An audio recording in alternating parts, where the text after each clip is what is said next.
Hello বন্ধুরা, আমি আরেকটি রেসিপি নিয়ে এসেছি। তো রেসিপিটি হচ্ছে আজকে ঢেঁড়স। তো আজকে ঢেঁড়স রান্না করব, ঢেঁড়স ভাপা। তাহলে চলো আমি কিভাবে রান্নাটা করি। যে পাত্রে রান্না করব সেটাই আমি এটা মাখিয়ে নেব। এটা প্যানে নিয়েছি। এখানে নিয়েছি একটা টমেটো, হাফ কেজি ঢেঁড়স,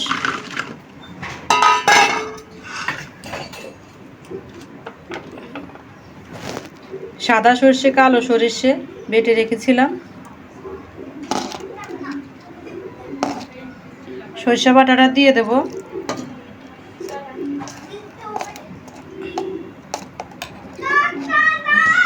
সর্ষে বাটাটা দিয়ে দিচ্ছি, দিয়ে দিচ্ছি পরিমাণ মতো লবণ,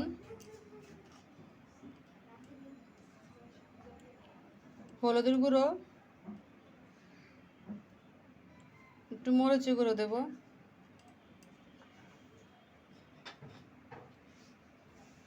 সরিষার তেল,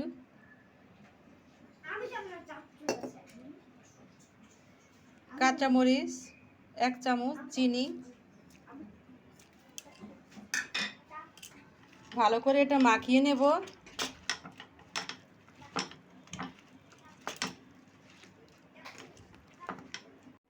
দেখো মাখানো হয়ে গেছে।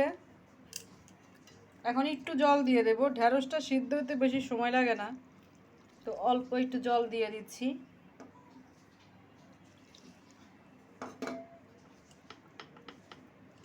এখন চুলার উপর বসিয়ে দেব, ঢেকে ঢেকে দিচ্ছি।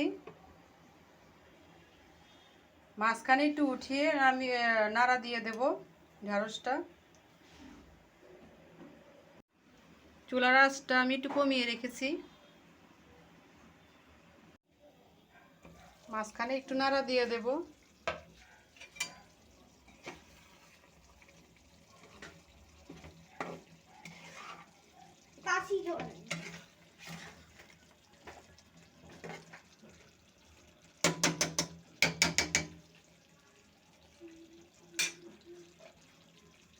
এখন আমরা একটু ঢেকে দেব।